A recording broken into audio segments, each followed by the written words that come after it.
की वांगमयी प्रतिमूर्ति भूता, जो साक्षात शब्द ब्रह्म के रूप में भागवत जी का स्वरूप विद्यमान है। भगवान की अनेक मूर्तियों का वर्णन है। वैसे तो श्रीमद् भागवत जी में 8 प्रकार की मूर्तियां होती हैं। धातुमयी, मर्दमयी, रत्नमयी, मनोमयी, और ये भागवत जी जो है ये भगवान की मूर्ति शब्दमयी है, शब्द ब्रह्म है। कल मैंने आपको सुनाया था कि शब्द का अर्थ अक्षर होता है। अक्षर, अक्षर माने जो नक्षरतीत, जो समाप्त नहीं होता, इसलिए शब्द ब्रह्म के रूप में प्रकट हुई है। कलयुग के प्राणियों को तारने के लिए भगवान दृष्टि से हर व्यक्ति को प्राप्त नहीं हो रहा, वो किसी किसी को प्राप्त हो रहा है, पर भगवान श्रवण के माध्यम से बड़ा सरल प्राप्त हो रहा है। इसलिए निराकार साकार ये 2 श्री विग्रह भगवान के हैं, पर व्यास जी ने ये तीसरा अवतार कर दिया। निराकार साकार तो दूर हो गए, ना तो हम निराकार के नजदीक पहुंच पा रहे और ना साकार के नजदीक पहुंच पा रहे, तो उन्होंने तीसरा अवतार भगवान का जो है अक्षराकार ब्रह्म के रूप में, शब्द ब्रह्म के रूप में। इसलिए प्रविष्टः कर्णरंध्रेण श्वानां भाव सरोरुहं धुनोति शमलम कृष्णः सलिलस्य यथा सरित। ये भगवान का एक शब्द भी कानों में पहुंच जाए तो आनंद की अनुभूति होती है, आनंद का स्वरूप होता है। कल हम सब लोग भागवत जी की कथा में धुंधकारी जैसे जीव का मोक्ष सुना। ये प्रेत तो बहुत भयानक था, पर गोकर्ण जैसा भाई जिन्होंने भागवत भगवान की कथा सुना दिया, धन्य है ऐसा भाई, धन्य है ऐसा पुत्र, धन्य है ऐसा स्वजन जो अपने पितरों के लिए, पूर्वजों के उद्धार के लिए कोई भी सत्कर्म कर दे। उससे बड़ा कोई श्रेष्ठ कर्म नहीं है। अगर हम छोटा सा भी पुण्य करके अपने पिता के लिए तर्पण कर देते हैं, पिता के लिए पिंडदान कर देते हैं, पूर्वजों के लिए कुछ अच्छा कर देते हैं, तो पितरलोकों से हमें उनका आशीर्वाद मिलता है कि कोई ऐसा हुआ जो हमारे सत्कर्म, हमारे उद्धार के लिए कार्य को किया। कल महिमा को हम लोगों ने सुना और यहां प्रथम स्कंद से फिर भगवान का मंगलाचरण किया। कल महात्मा का मंगलाचरण था। कल जो कथा सुनी ये पद्म पुराण के 6 अध्याय हैं। पद्म पुराण में भागवत जी की महिमा का उल्लेख किया। अब यहां से प्रथम स्कंद से भागवत जी का प्रारंभिकीकरण यहां से होता है। अभी तो 6 अध्याय महिमा के थे कि भागवत जी के सुनने से क्या लाभ होता है, तो यहां से प्रारंभिकीकरण किया उन्होंने। और बंधु, चाहे जिस ग्रंथ को उठा के देखें, ऐसा मंगलाचरण व्यास जी ने किया, ऐसा शब्द आपको किसी ग्रंथ में नहीं मिलेगा। क्या विशेषता है? विशेषता यह है कि व्यास जी ने सोचा अगर मैं राम जी का स्मरण करता हूं तो रामोपासक कहेंगे हमारा अधिकार ज्यादा है, कृष्ण जी का नाम लेता हूं तो वृंदावन वाले कहेंगे हमारा अधिकार ज्यादा है, और बाबा विश्वनाथ का नाम लेता हूं तो काशी वाले कहेंगे हमारा कब्जा ज्यादा है, यहां तो कब्जे की लड़ाई चल रही है। तो व्यास जी ने कहा ऐसे परमात्मा का नाम लूं जिस पर सारा संसार एकीकृत हो जाए, जिसमें सारी शक्तियां समाहित हों, जिसमें सारे आराध्य समाहित हों और जिसमें सभी इष्ट एकीकृत हों। तो उन्होंने स्मरण करना शुरू कर दिया। ओम नमो भगवते वासुदेवाय। श्रीमद्भागवत महापुराणम् अथ प्रथमोऽध्यायः प्रथमस्कन्धः। जन्माद्यस्य यतोऽन्वयादितरतश्चार्थेष्वभिज्ञस्वराट् तेने ब्रह्महृदाययादिकवये मुह्यन्ति यशूरयः तेजो वारिमृदां यथा विनिमयो यत्र त्रिसर्गो मृषा धाम्ना स्वेन सदा निरस्तकुहकं सत्यं परम धीमहि। भगवान का स्मरण किया, परमात्मा कैसा है? सत्यम परम धीमहि। वो परमात्मा परम सत्य है जिसका हमने ध्यान किया। सत्य में सभी देवता बैठे हुए हैं। राम जी भी सत्य में है, कृष्ण जी भी सत्य में है, माता जी भी सत्य में है। इस संसार में ऐसा कोई स्वरूप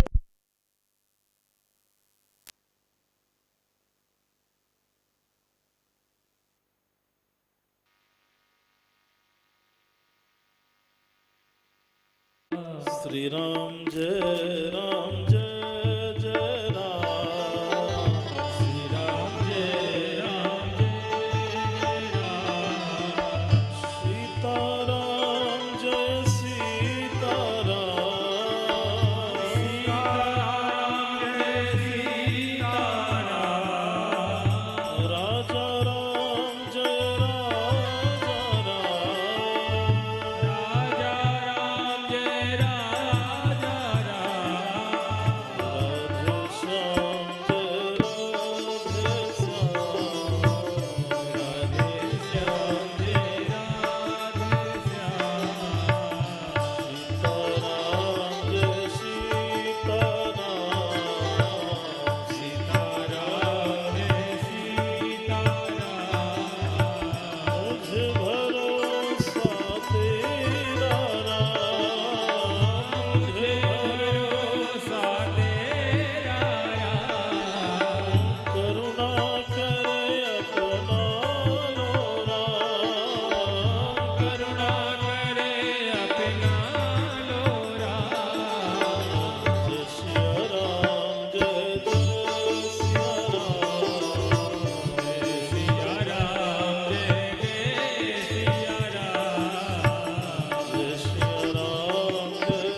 परमात्मा का स्मरण किया।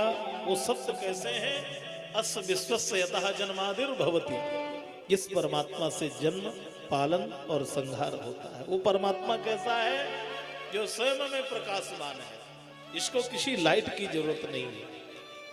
हमें दिन में एक सूर्य से प्रकाश मिलता है, रात्रि के समय में अनेक प्रकाश की व्यवस्था होती है। पर परमात्मा कैसा है? जो स्वयं में प्रकाशमान है। उपनिषद में मंत्र आया है, न तत्र सूर्यो भाति, जहां सूर्य का प्रकाश नहीं पहुंचता, न तत्र चंद्र तारकम, जहां चंद्रमा का प्रकाश नहीं पहुंचता, तारा नहीं, ताराओं का प्रकाश नहीं पहुंचता। वो स्वयं में प्रकाशमान है। वो कैसा है? जिन्होंने आदि कवि ब्रह्मा जी को एक संकल्प मात्र से वेद का ज्ञान प्रदान कर दिया। मुह्यन्ति यस्सूरयः। जिस वेद ज्ञान के लिए बड़े बड़े ज्ञानी भी मोहित हो जाते हैं कि वेद की भाषा क्या है। भाषा समझना बड़ा कठिन है, भाव कुछ होता है, समझ में कुछ आता है। ऐसे स्वरूप को तेजो वारि मृदाम यथा विनिमयः। तेज माने प्रकाश, वारि माने जल और मृदा माने मिट्टी। इन आपस में भ्रांति होती है। क्या भ्रांति होती है? जैसे हम रेगिस्तान की भूमि में जाते हैं तो वहां जब हमें मृग भागता है तो उसे बालू में जल की भ्रांति होती है, मृग मरीचिका होती है। ऐसा परमात्मा जो है यत्र त्रिसर्गो मृषा, इसी तरीके से ये संसार सब झूठा है पर सत्यवत प्रतीत होता है। तो झूठा सब जानते हैं कि झूठा संसार है, पर यह संसार अच्छा लगता है। क्यों? क्योंकि परमात्मा सत्य है, इसलिए माया भी सत्यवत प्रतीत होती है। भगवान की सत्यता के कारण से जैसे राजा जो है नकली माला सोने की पहने घूमे तो भी लोग कहेंगे असली ही होगी, क्योंकि राजा का महत्व है। एक साधारण पुरुष असली भी पहने घूमे तो कहने लगे इसके पास कहां से आ गई। तो इसका मतलब माला का महत्व नहीं है, उसके व्यक्तित्व का महत्व है। तो भगवान सत्य हैं, इसलिए माया भी सत्यवत प्रतीत होती है। ऐसे परमात्मा जो है धामना स्वेन सदा निरस्त कुहकम, जिनके निकट में कपट और माया स्पर्श भी नहीं कर सकती है। ऐसे सत्यम परम धीमहि, ऐसे भगवान सत्य को प्रणाम किया, वंदन किया।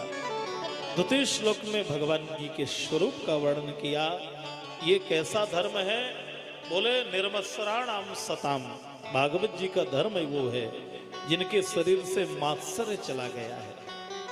किसी के प्रति सुनकर के ईर्ष्या का भाव ना जागे, मन में प्रसन्नता हो जाए, मानो हमने भागवत धर्म को अपना लिया। अगर किसी के उत्कर्ष को देख करके मन में पीड़ा हो रही है तो अभी हमारा सनातन धर्म भागवत धर्म हमारे अंदर प्रकट नहीं हो रहा है। और जब ये हो जाएगा तो इस हृदय में सद्यो हृदय अवरुद्धते त्रिकृत भी, भगवान को बुलाना नहीं पड़ता है। भागवत जी का उद्घोष है कि परमात्मा हृदय में आकर के विराजमान हो जाता है। जब ऐसा हृदय निर्मल हृदय हमारा हो जाए। तीसरे श्लोक में उन्होंने कहा ये भागवत जी कहां से आई? बोले निगम कल्पतरोः गलितं फलं शुक मुखादम तद्रम संयुतम्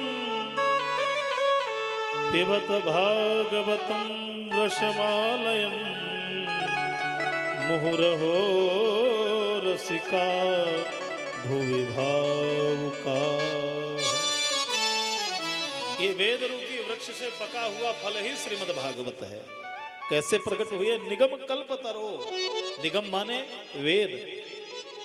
नितराम गमयति बोधयति निगमो वेदा, जो परमात्मा का निरंतर ध्यान करे वो वेद भगवान से का स्वरूप जो है श्रीमद् भागवत प्रकट होकर के आए। और क्या करें? बोले इतना मीठा है, इतना मीठा है कि सुख मुखाद अमृत द्रव संयुतम। सुखदेव जी ने अपने चंच का प्रहार कर दिया। कभी आम की बहार को देखिए, आम के फल को देखिए, आम का फल मीठा है कि नहीं। पर सबसे बड़ी बात है कि अगर सुखदेव जी ने अपनी चंच मार दी तो मीठा ही है, फिर उसमें कोई मन में चिंतन करने की जरूरत नहीं है। तो ये जो है सुख मुखाद अमृत द्रव संयुतम, भगवान सुखदेव जी के द्वारा अमृत द्रव ये स्वरूप जो है भक्ति का स्वरूप जो है आनंद का स्वरूप है। रामचरित जय सुनत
क्या करे महाराज? बोले पिबत भागवतम रसमालयम, इसका पान करिए। अरे बोले महाराज कथा सुनी जाती है कि पी जाती है? बड़ी विलक्षण बात है। एक एक शब्द का अर्थ समझिए। एक शब्द एक साइड कहते हैं ये भागवत जी फल है, और एक साइड कहते हैं पिबत भागवतम रसमालयम, इसको पी जाइए। अरे बोले महाराज फल खाया जाता है, पिया नहीं जाता। दोनों बातें हुई ना, फल तो खाया जाता है। तो व्यास जी कहते हैं नहीं, फल इसलिए कहा कि रस सीधे नहीं आ सकता, उसको कुछ ना कुछ आवरण चाहिए। बहुत गहराई से सुनिए। भागवत जी की कथाएं सुनना और सुनाना बड़ा कठिन है। श्लोकबद्ध कथा कहना बहुत कठिन विषय है, पर आनंद श्लोकों में ही है। कथा का सार तो श्लोकों में है। फल ऐसे रस को लाने के लिए फल कह दिया, पर अंतिम में बात आई कि फल में दो चीज छोड़ी जाती हैं, एक गुठली और एक छिलका। ये दो चीज छोड़ने वाली होती हैं। तो क्या भागवत जी में कोई चीज छोड़ने वाली? बोले नहीं नहीं नहीं, छोड़ना कुछ नहीं। इसलिए आगे रस कह दिया, बोले पूरा का पूरा पी जाइए। इसलिए पीवत भागवतम रस मालयम, ये रस का खजाना। आलय माने खजाना। जैसे विद्यालय में विद्या मिलती है, भोजनालय में भोजन मिलता है, औषधालय में औषधि मिलती है, तो रसमालय में तो रस ही रस भरा हुआ है। इस रस को आनंद के साथ पान करिए। कब तक पिए महाराज? बोले जब तक शरीर का लय ना हो जाए। इस रस से कभी विरक्ति नहीं होनी चाहिए, अनुरक्ति होनी चाहिए। जैसे भोजन रोज खाते हैं, मन कभी तृप्त नहीं होता है, वही भोजन खाना जरूरी है। उसी तरीके से भगवान की कथा और भगवत भजन भी जीवन का जरूरी है। और तीसरी बात बड़ी महंगी है। कोई बात होती है जो कान तक रहे वो श्रवण है। कान तक अगर बात रहे तो श्रवण है, और अगर कर्ण माध्यम से हृदय पहुंच जाए तो वो रसपान बन जाती है। लोग कहते हैं भाई इस बात को पी जाइए, किसी से कहना मत। तो कहने का मतलब हृदय में ग्रहण करिए। ये भागवत भगवान की दिव्य कथा है। बड़ा ही सुंदर जो है 6 प्रश्नों को किया। नैमिषारण्य की भूमि में पुनः कथा के क्रम को सुनाया। उन्होंने 6 प्रश्न सूत जी से महात्माओं ने किया। किम श्रेय, कल्याण का साधन क्या है, क्या करने से कल्याण होगा। किम श्रेय शास्त्र सार कहा, शास्त्र का सार क्या है। बहुत शास्त्र है, सारी जिंदगी पूरी हो जाएगी, शास्त्र पढ़ नहीं पाएंगे। तीसरी बात स्वावतार प्रयोजनम, भगवान के अवतार का प्रयोजन क्या है, क्यों भगवान आते हैं। चौथी बात भगवान के अवतार कितने होते हैं, भगवान कौन कौन सी लीलाओं को करते हैं। और अंतिम बात कही, भगवान जब अंतर ध्यान होते हैं तो धर्म किसकी शरण में जाता है। अब इन्हीं 6 प्रश्नों के उत्तर का नाम ही श्रीमद् भागवतम है। प्रश्न 6, स्कंद 12। हर स्कंद में 2-2 प्रश्नों को उन्होंने उत्तर के रूप में दिया।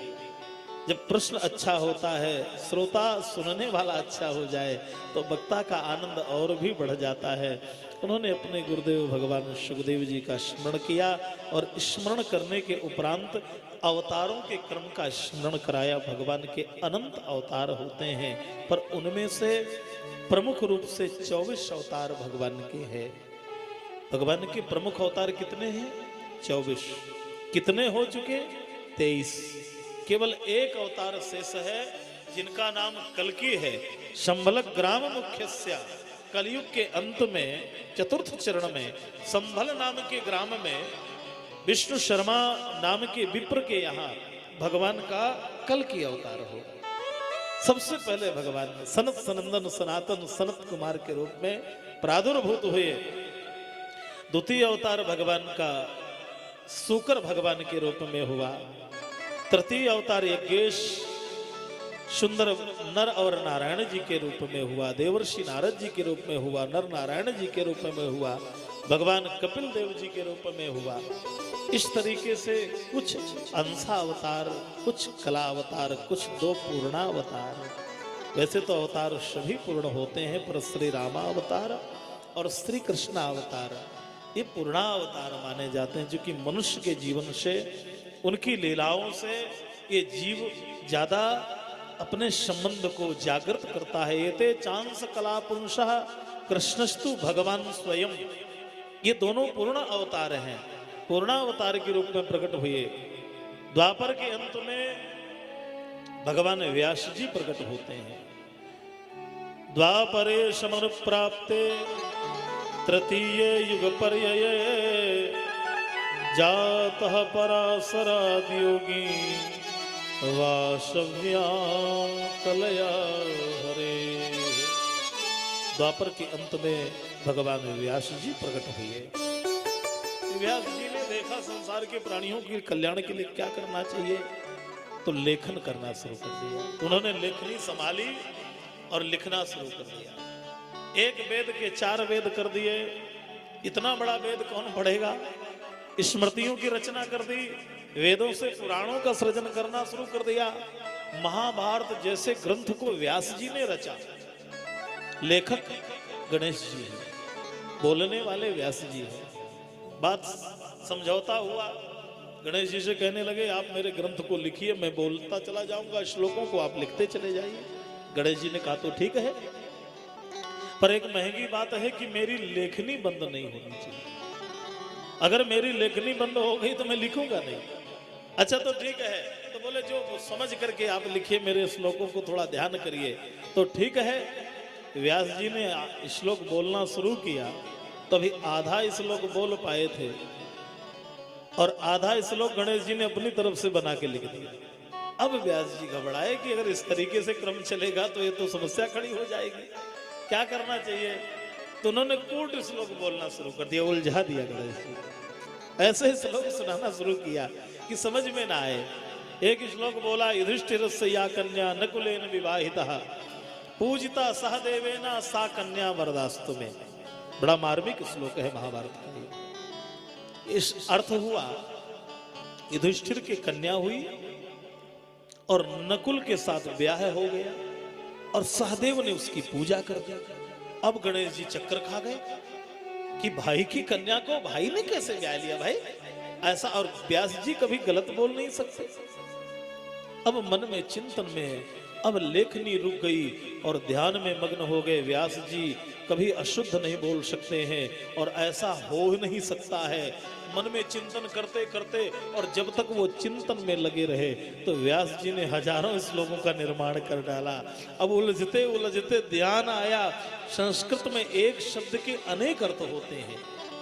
शब्दानाम अनेक अर्थ, एक शब्द के कई अर्थ होते हैं। तो चिंतन में आया, युधिष्ठिर का मतलब पांडुपुत्र ही नहीं है। युधिष्ठिर का मतलब संस्कृत में होता है जो स्थिर रहे, हिले डुले नहीं।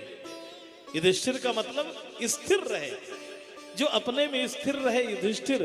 तो युधिष्ठिर नाम पर्वत, पहाड़ को भी युधिष्ठिर कहते हैं। युधिष्ठिर नाम पर्वत, पर्वत हुआ और पर्वत की कन्या हुई पार्वती। और नकुलेन, जिनका कोई कुल ही नहीं, ऐसे भगवान शंकर के साथ में विवाह हो गया। अरे भाई क्या उनका कुल है, कुल गोत्र तो हमारा है। नकुलेन विवाहिता पूजिता सहदेवेना, जिन्हें सारे देवताओं ने जिनकी पूजा किया हो वो सहदेव नहीं, सारे देवों ने जिनकी वंदना किया हो। ये तो शिव पार्वती की कथा है। मन में चिंतन करते हुए महाभारत का सृजन किया, पर मन अभी शांत नहीं हो पाया, अशांत बैठा हुआ है। थोड़ी देर में दिव्य वीणा की आवाज सुनाई दिया। दिव्य नारायण नारायण नारायण, सुंदर आनंद के साथ में नारद जी का आगमन हुआ। नारायण नारायण नारायण नारायण नारायण नारायण। सभी गाइए, मेरे साथ में गाइए, बड़ा सुंदर नाम है।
शबरी की बेरे सुदामा की तंडुल शबरी के बेरे सुदामा के तंडुल शबरी की बेरे सुदामा की तंडुल शबरी के बेरे सुदामा के तंडुल चिर चिन्होगे लगरायण हो चिरुचि भोग लगा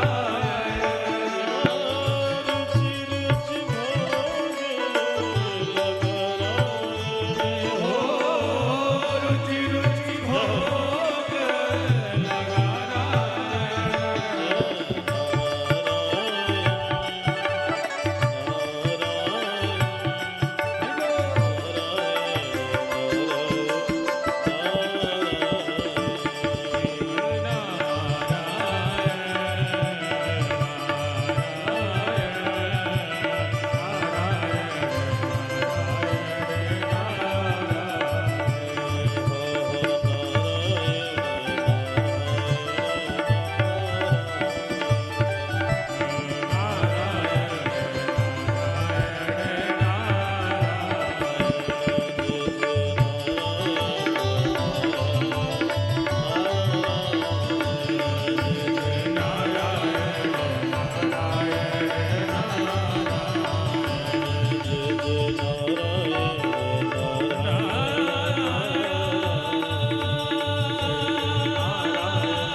बोलिए नारायण भगवान की सुंदर दिव्य वीणा में आवाज सुनाई दी। नारायण नारायण। व्यास जी महाराज खड़े हो गए। आइए आइए महाराज। पाराशरी महाभाग भवता कच्चिदात्मना पधारिए। परितुष्यति शारीर। आप इतने चिंतित क्यों हैं? कहने लगे महाराज क्या बताऊं, लेखन बहुत किया, लेखनी बहुत चली, पर मन को शांति नहीं मिली। तो व्यास जी ने कहा अच्छा शांति चाहिए तो मैं 4 श्लोक आपको देता हूं, आप इन पर विस्तार करिए। लेखनी कितनी भी चलेगी, पर जब तक नैष्कर्मप्यच्युत भाववर्जितम न शोभते ज्ञान मलम निरंजनम, जब तक निष्काम कर्म और भगवत प्रेम विशुद्ध जागृत नहीं होगा, जीव को निष्काम कर्म की ओर ले जाना चाहिए। भगवान के पास में जाकर के केवल मांगते ही ना रहे, झोली ही ना फैलाए। कभी कभी कहें प्रभु आपने सब कुछ मुझे दे दिया, मेरी इतनी पात्रता नहीं थी जितनी झोली आपने सब कुछ भर दिया। कभी कभी हाथ जोड़ करके कहना चाहिए अब प्रभुनाथ न चाहिए मोरे, दीन दयाल अनुग्रह तोरे, और अब प्रभु कृपा करहु यही भांति कि सब तज भजन करो दिन राति। केवल इतना भाव मन में हो जाए। व्यास जी, मैं एक दासी का पुत्र था, मैं दूसरे की कथा क्या सुनाऊं, मैं अपनी कथा सुनाता हूं। मेरी माँ, मेरे पिता बाल्यावस्था में चले गए, मेरी माँ संतों की सेवा करती थी, मैं अकेला पुत्र माँ का था, और मैं माँ के साथ में संतों की सानिध्य में जाने लगा। और जब मैं वहां पहुंचता तो धीरे धीरे मेरा भी प्रेम भजन में लगने लग गया। संत के पास जाओगे तो भजन में मन लगेगा, और कहीं बुरे आदमी के पास में जाओगे तो बुराई में मन लगेगा। इसलिए याद रखना, संग का बड़ा प्रभाव होता है, इसलिए कुसंग में मत जाइए। कितना भी कोई कुछ कहे, पर अगर हम कुसंग से बच जाएंगे तो जीवन में कभी बुराई प्रवेश नहीं करेगी। नहीं काजर की कोठरी में कैसो ही सयानो जाए, एक रेख काजर की रागी है पे लागे है। बुराई के पास में रहोगे तो बुराई स्पर्श करेगी। मैं संतों के पास जाता था, संतों का शीतल प्रसाद ग्रहण करता था, तो मेरे जीवन के पूर्व जन्म के कलमश समाप्त होने लगे, और मुझे लगा मैं भी साधु हो जाऊं। पर मेरी बूढ़ी माता ने कहा अगर ये बाबा बन जाएगा तो मेरा क्या होगा? नहीं नहीं, संत नहीं बनना, साधु नहीं बनना है। मैंने सोचा संत तो बनना है मुझे, भजन तो करना है। तो एक दिन मन में सोचने लगा, हे नारायण, ये मेरे जीवन की भजन की बाधा को ही उठा ले जाइए, मेरी माँ को ही उठा ले जाइए। मैंने मन में चिंतन किया और सायंकाल की बेला थी, घनघोर अंधेरा छाया हुआ था, भादों का महीना था। मेरी माँ गाय का गोदोहन करने के लिए गई और एकदा निर्गतां गेहात दुहंती निशिगां पथि सर्पो दशत्पदा स्पृष्टः कृपणां कालनोदितः। मरे हुए सर्प ने, पड़ा हुआ सर्प ने मां को दंशन कर लिया, मां समाप्त हो गई। मन में आया अब जंगल में भजन करना चाहिए, तो सब कुछ छोड़ करके, सारे परिवार को, सबरे समाज को छोड़ करके मैं पीपल के वृक्ष के नीचे बैठ करके 12 अक्षर के मंत्र को लेकर के स्मरण करना शुरू कर दिया। और ओम नमो भगवते वासुदेवाय जैसे ही मैंने स्मरण किया, स्मरण करने के प्रभाव से चेतना मेरी परमात्मा से जुड़ी। देखिए, तार का तार होता है, ऐसा नहीं कि ईश्वर है नहीं, ईश्वर तो यही है, पर देखने वाली दृष्टि चाहिए। भगवान कहीं गया नहीं है, ठाकुर जी तो यही विद्यमान है, पर हम क्या भगवान को मांगने जाते, हम तो संसार मांगने जाते हैं। कोई कहता बेटा दो, कोई कहेगा बेटी दो, कोई कहेगा धन दो, भगवान कहता चल चल